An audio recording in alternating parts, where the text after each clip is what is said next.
Hello children.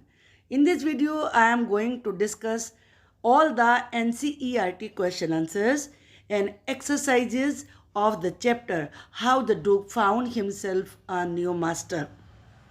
This video is for the students of class 6. अगर आप channel पर नए हैं तो please do subscribe the NM Creative Learning channel. I am sure you will be greatly benefited by the videos that we make for our children.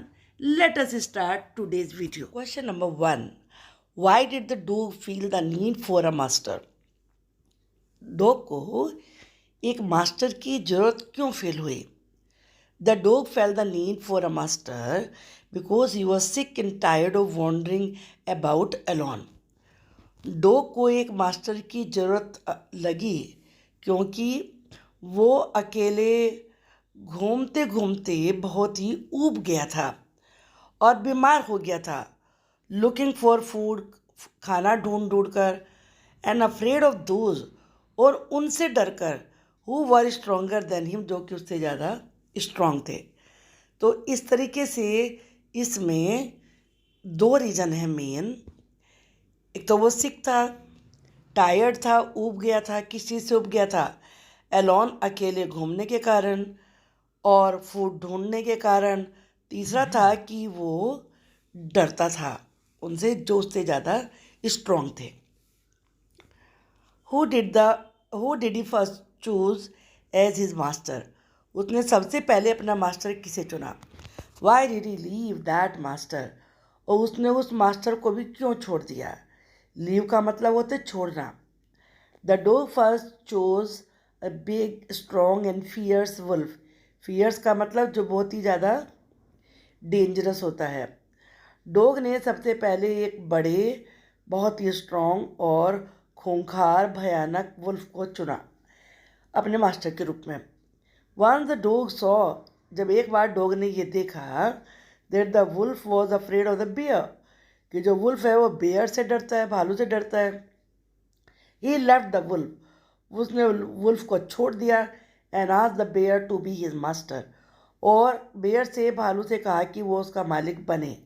As the dog wanted to serve only the strongest, क्योंकि dog केवल जो सबसे ज़्यादा strong है उसी की सेवा करना चाहता था. Who did he choose next? इसके आगे उसने किसको चुना? He chose the bear to be his next master. उसने अपना नेक्स्ट मास्टर बेयर यानी कि भालू को चुना. Why did he serve the lion for a long time? उसने लॉयन की लंबे समय तक सेवा क्यों की? He serve the lion for a long time because he found, क्योंकि उसे पता चला, that there was no one more powerful and stronger the lion in the forest, कि फॉरेस्ट में लॉयन से ज़्यादा पावरफुल और स्ट्रॉन्ग कोई दूसरा एनिमल है ही नहीं. And so no one dare to touch the dog or offend him in any way. Dare का मतलब हिम्मत करना, इसलिए किसी में हिम्मत ही नहीं थी डॉग को टच करने की और या उसको ऑफेंड यानी कि उसकी इंसल्ट करने की. इन एनी वे, किसी भी तरीके से. देयर फोर, इसलिए the dog lived happily with the lion serving him for a long time. इसीलिए डॉग लॉयन के साथ खुशी खुशी रहा, उसकी बहुत लंबे समय तक सेवा करते हुए. सर्विंग का मतलब है सेवा करते हुए. Who did he finally choose as his master? आखिरकार, फाइनली का मतलब एट लास्ट, आखिर में उसने किसे अपना मास्टर चुना. एंड वाई, और क्यों चुना? He finally chose man as his master. आखिर में उसने अपना मास्टर मैन को ही चुना. Because one day he realize का मतलब होता है अनुभव करना. उसने ऐसा अनुभव किया that the lion was afraid of man, कि लॉयन भी मैन से डरता था. As he wanted to serve someone, और चूँकि वो तो किसी ऐसे की सेवा करना चाहता था, who was the more powerful and stronger then any one on earth, जो कि धरती पे किसी से भी ज़्यादा पावरफुल और स्ट्रोंगर हो. He chose man as his master, इसीलिए उसने अपने मास्टर के रूप में मैन को चुना। चलिए अब एक्सरसाइज देखते हैं।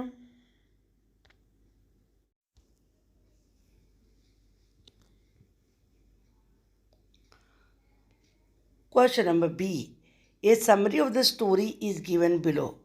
नीचे इसकी समरी दी गई है जो आपने स्टोरी अभी रीड करी है। Fill in the blanks to complete it taking appropriate. Appropriate का मतलब होता है राइट, सही। फ्रेजेस, ये फ्रेजेस होती हैं, आप जानते हो ये सेंटेंसेस नहीं है। फ्रॉम द बॉक्स, बॉक्स में यहाँ फ्रेजेस दिए हैं, उनको आपको यूज़ करना है स्टोरी को फिलअप करने के लिए। This is the story of a dog. ये एक डॉग की स्टोरी है।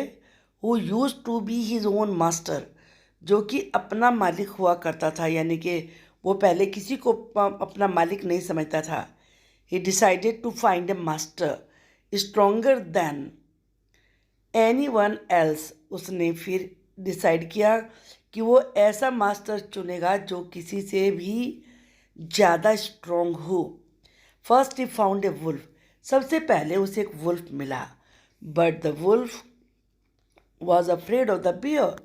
लेकिन जो वुल्फ था वो बियर से डरता था।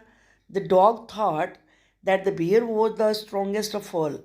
डॉग तो सोचता था कि बियर सबसे ज़्यादा स्ट्रांग है। After some time the dog met a lion. Dog एक लायन से मिला। मेट का मतलब होता है मिला।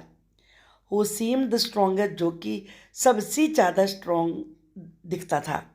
He stayed with the lion for a long time. वो लंबे समय तक लॉयन के साथ रहा। वन डे ही रियलाइज, एक दिन उसने महसूस किया that the lion was afraid of man, कि लॉयन आदमी से डरता है। टू दिस डे, तब से लेके आज तक, the dog remains man's best friend. Dog आदमी का बेस्ट फ्रेंड है। Now these questions are from vocabulary. Each word in the box given below indicates a large number of.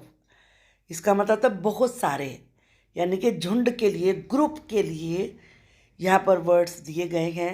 जैसे कि ए हर्ड ऑफ काउज, यानी कि काउज का झुंड। तो ऐसे ही यहाँ पर आपको जो कलेक्टिव नाउन है वो यूज़ करना है। तो शिप्स के ग्रुप को क्या कहते हैं? Fleet. A fleet of ships. Flowers का bunch, a bunch of flowers. Chicks, brood, a brood of chicks. Cattle कहते हैं एनिमल्स को। एनिमल्स का होता है फ्लॉक। स्टिक्स का होता है बंडल। शीप का होता है हर्ड। और फिश का होता है स्कूल। देखो स्कूल आपका भी होता है, और जो फिश का झुंड होता है उसे स्कूल बोलते हैं। वुल्व्स का होता है पैक। तो ये आप याद रखिए, ये कलेक्टिव नाउन के भी एग्जाम्पल यही कहे जाते हैं। अब आपको ये एक तरीके से एब्स्ट्रैक्ट नाउन बनाने हैं। एब्स्ट्रैक्ट नाउन आप जानते हो ना, जिन्हें हम देख नहीं सकते, जिनको हम टच नहीं कर सकते, जिनको हम केवल फील कर सकते हैं। तो इसमें आपको यहाँ पर लिखा हुआ है, या तो नेस लगाना है, या ITY लगाना है, या TY, या फिर केवल वाई। तो ऑनेस्ट से होता है ऑनेस्टी, इसलिए केवल वाई लगेगा। काइंड से काइंडनेस होता है दया। क्रूअल से क्रूअल्टी होता है। काम से कामनेस, इसमें एल साइलेंट रहता है। सैड का होता है सैडनेस। और एक्टिविटी का होता है, एक्टिव का होता है एक्टिविटी। एक चीज़ आप ध्यान में रखेंगे कि जिसमें लास्ट में ई होता है और आपको ITY ऐड करना होता है, तो वो ई हटा देते हैं। जैसे एक्टिव से एक्टिविटी में ई हट गया है, ITY ऐड किया है। Creative creativity, sincere sincerity, cheerful cheerfulness, bitter bitterness, sensitive sensitivity, great greatness. मैंने यहाँ भी पे राइट कर दिया है, लास्ट ये हट जाएगा। अब यहाँ पर आपको कुछ वर्ड्स दिए हुए हैं जिनको कि आपको सेलेक्ट करना है इस टेबल में से।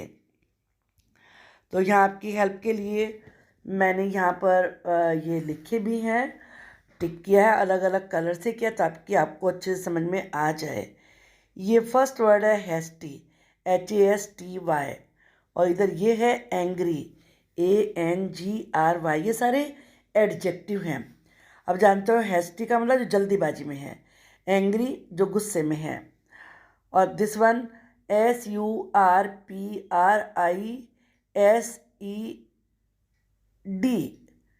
तो ये क्या बना, सरप्राइज्ड यानी कि चकित। इसके बाद LOVAL, ये क्या होता है, लॉयल, वफादार, जैसे dog is a loyal animal. QUIET, ये है क्वाइट यानी कि शांत, साइलेंट। FIERCE, फियर्स यानी कि खूंखार। STRONG, strong. WORSE, वर्स यानी कि बहुत ही खराब।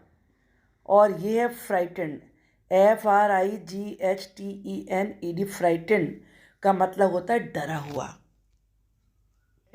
इसकी आपको एक्सरसाइज करनी है, तो इसमें से आपको इसको रीड करिए इसको, और फिर आप उसको जो क्वेश्चंस लिखे हैं उनको आपको एक तरीके से, ये अनसीन पैसेज है, उन क्वेश्चन के आंसर देने हैं। The dog family, the dog family is one of the 11 family that makeup the carnivorous. Dog family उन 11 फैमिलीज में से है जो कि कार्निवोरस जिससे बनते हैं। कार्निवोरस जो मांस खाते हैं। A large group of intelligent flesh eating backbone animals, ये एक बहुत ही इंटेलिजेंट मांस खाने वाले और बैकबोन जिनकी होती है ऐसे एनिमल्स का एक बड़ा ग्रुप है। In this group are such varied animals, इस ग्रुप में विभिन्न एनिमल्स हैं जैसे bears, pandas, raccoons, cats, hyenas, even seal. The dog or canine family has many wild species. Dog में या कैनाइन फैमिली में बहुत सारे स्पीसीज हैं जैसे wolves, foxes, coyotes, jackals and wild dogs. इसको कोयोटोज पढ़ेंगे, कोयोटो होता है तो यहाँ प्लूरल है, कोयोटोज हो जाएगा। The dog is the only domesticated member of the canine family. जो कैनाइन फैमिली, कैनाइन टीथ होते हैं, इनके स्पेशल टीथ होते हैं, बड़े बड़े दांत होते हैं इनके ये साइड में, तो उन्हें कैनाइन फैमिली से फिर जाना जाता है। केवल वही, बट डॉग ही केवल डोमेस्टिकेट हुआ यानी कि घरेलू जानवर बन गया है। दो नाउ एंड देन, लेकिन कभी कभी समवन टेम्स ए वुल्फ, कुछ लोग वुल्फ को, फॉक्स को और कोयोट को भी पेट के रूप में पालते हैं। और members of the dog family are descendants of a wolf like animal. जितने भी डॉग फैमिली के एनिमल्स हैं वो वुल्फ जैसे दिखने वाले एनिमल्स के ही डिसेंडेंट्स हैं, यानी कि उससे ही जुड़े हुए हैं। डिसेंडेंट्स होता है एंसेस्टर्स, पूर्वज जो हमसे पहले हुए हैं। तो एनिमल्स में भी जो उन एनिमल से पहले हुए हैं। Which lived about 15 million years ago, जो लगभग 15 मिलियन ईयर्स पहले रहते थे। फ्रॉम द डिस्टेंस एंसेस्टर, इतने प्राचीन पूर्वज से the true dogs gradually developed, जो ट्रू डॉग्स हैं वो बने, विकसित होते गए। But nobody knows the exact ancestor of the modern domestic dog. लेकिन जो आज जो डोमेस्टिक डॉग है जिसे घर में पालते हैं, उसका एग्जैक्ट एंसेस्टर कौन है उसके पूर्वज, वो नहीं मालूम। Several wild dog look and behave like domestic dogs. बहुत सारे जंगली डॉग भी बिल्कुल ऐसे ही बिहेव करते हैं, दिखते भी ऐसे ही हैं जैसे कि डोमेस्टिक घरेलू डॉग्स होते हैं। द डिंगो और wild dog of Australia is one of these. Dingo dog या वाइल्ड डॉग जो कि ऑस्ट्रेलिया का होता है वो भी बिल्कुल ऐसा ही होता है। इट इज़ पॉसिबल, संभव हो सकता है that the dingo was a tame dog brought to Australia long ago. हो सकता है कि डिंगो डॉग ऑस्ट्रेलिया में लाया गया हो काफ़ी समय पहले, विच देन रैन वाइल्ड, जो कि बाद में जंगली बन गया। Dogs were the first animals tamed by humans. Dog सबसे पहले एनिमल थे जिसे कि आदमी ने पाला था। परहैप्स 20,000 ईयर्स अगो, लगभग 20,000 साल पहले। Tame dogs were brought from Asia to the new world. Asia से इन पालतू डॉग्स को लाया गया नए वर्ल्ड में 5,000 और मोर ईयर्स अगो, लगभग 5,000 या उससे भी ज़्यादा साल पहले। Dogs were first use for hunting. सबसे पहले डॉग्स को हंटिंग के लिए यूज़ करते थे। Now these are the exercise. इसमें आपको अपोजिट बताने हैं। Find the opposites of these words in the text above.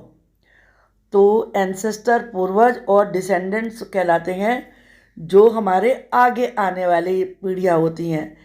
जैसे कि आपके जो भी आने वाली पीढ़ियाँ होंगी, आने वाले लोग होंगे, आपकी फैमिली में पैदा होने वाले जो होंगे बच्चे, फिर वो बड़े हो जाएंगे, वो सारे डिसेंडेंट्स हैं, एंसेस्टर जो हमसे पहले हो चुके हैं। वाइल्ड का अपोजिट टेम होता है। वाइल्ड जंगली को कहते हैं, टेम पालतू को कहते हैं। एंशियंट प्राचीन होता है, मॉडर्न आधुनिक होता है। नियर पास होता है और डिस्टेंट दूर होता है। सडनली अचानक होता है, ग्रेजुअली धीरे धीरे होता है। अब ये टेबल कंप्लीट करनी है। The dingo is the wild dog of Australia. ये वाइल्ड डॉग है, यहाँ पर डी होना चाहिए। वाइल्ड डॉग है ऑस्ट्रेलिया का। Dogs were the first animals tamed by humans. Dogs आदमी के द्वारा पाले गए सबसे पहले एनिमल्स थे। The other animals tamed by humans are wolf, fox और कोयोट। कोयोटी, कोयोटी को या फिर फॉक्स को या वुल्फ को, इन्हें भी पाला गया। The new world refers to Australia. New world का मतलब है ऑस्ट्रेलिया। Dogs were brought from Asia, और वहाँ पे डॉग्स को एशिया से लाया गया था। ये क्या वर्ड है? ये कोयोटी। क्या आप इसको पढ़ेंगे? दोबारा से इसको ध्यान से देखिए। कोयोटी, ये ई पढ़ा जाएगा यहाँ पर, कोयोटी। आई थिंक आप कोई मिस्टेक नहीं करेंगे। अब यहाँ पर एक पोएम दी गई है, the kite. All of us like to fly kites, have you ever tried to fly one? क्या आपने कभी कोई काइट उड़ाने की कोशिश करी है? How bright on the blue is a kite when it's new. जब काइट नहीं होती है तो वो कितनी ब्राइट होती है ब्लू स्काई में। With a dive and a dip it snaps its tail. Dive करते हुए, डिप करते हुए, क्योंकि नीचे को एकदम आते तो वो डाइव हो गई, वो अपनी कभी कभी टेल उसकी टूट जाती है, स्नैप का टूट जाना। Then soars like a ship with only a sail. और फिर शिप की तरह से एकदम से ऊपर उठ जाती है जिसमें एक ही सेल हो। As over tides of wind it rides. और हवा के झोंकों के ऊपर वो ऊपर उठती चली जाती है। Climb to the crest of a gust and pulls. हवा के, गस्ट कहते हैं हवा का झोंका, हवा के झोंके के ऊपर चढ़ती है, एंड पुल्स, और फिर अब खींचती है। देन सीम्स टू रेस्ट, और फिर लगता है जैसे आराम कर रही हो। एज विंड फॉल, जब विंड रुक जाती है। वैन स्ट्रिंग गो स्लैक, स्लैक ढीला, और जब डोर ढीली हो जाती है। You wind it back and run, तुम इसे फिर बैक करते हो और फिर ये दौड़ पड़ती है। Until a new breeze blows, जब तक कि नई हवा ना चले हैं। Its wings fill and up it goes, और इसके पंखों में हवा ना भर जाए और ये ऊपर ना चली जाए। How bright on the blue is a kite when it's new. कितनी ब्लू नज़र आती है, चमकीली नज़र आती है काइट जब बिल्कुल नई होती है नीले आसमान में। But A raggedier thing you never will see when it flaps on a string in the top of a tree। लेकिन इससे ज़्यादा कोई और चीज़ नहीं हो सकती रैगेडियर, जब ये ट्री के टॉप के ऊपर स्ट्रिंग में फ्लैप करती है, फड़फड़ाती है, यानी कि उसमें फंस जाती है। रैगेडियर का मतलब बहुत ही खराब। हैरी बेन ने ये पोएम लिखी है। Now there are exercises. List out the action words in the poem. आप जानते हैं एक्शन वर्ड्स को वर्ब कहते हैं। तो इसमें जो एक्शन वर्ड्स पोएम में आए हैं वो है dive, dip, snaps, soars, rides, climbs, pulls, falls, run, blows, goes, flaps. Read these lines from the poem. Then soars like a ship. आप ये देखिए, तब वो शिप की तरह से ऊपर उठती है। जब हम किसी चीज़ की कंपैरिजन करते हैं लाइक लगा के, जैसे your face is like a rose, तुम्हारा फेस एक रोज़ की तरह से है, तो इसको कहते हैं सिमली। ये लिखिए स्पेलिंग यहाँ पर, SIMILE।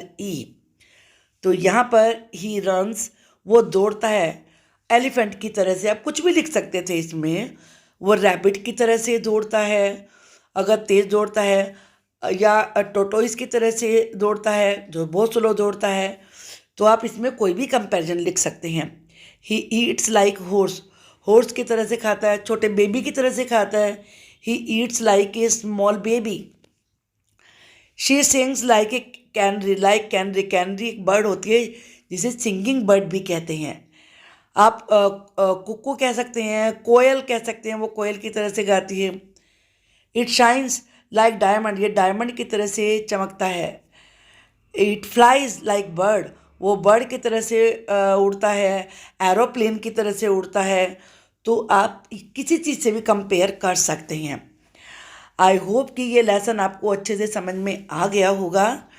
अगर आप चैनल पर नए हैं तो चैनल को सब्सक्राइब कर लीजिए, ताकि आपको आने वाली सभी वीडियो का नोटिफिकेशन मिलता रहे और आपको नॉलेज गेन करने में कोई प्रॉब्लम ना हो। Thank you for watching the video.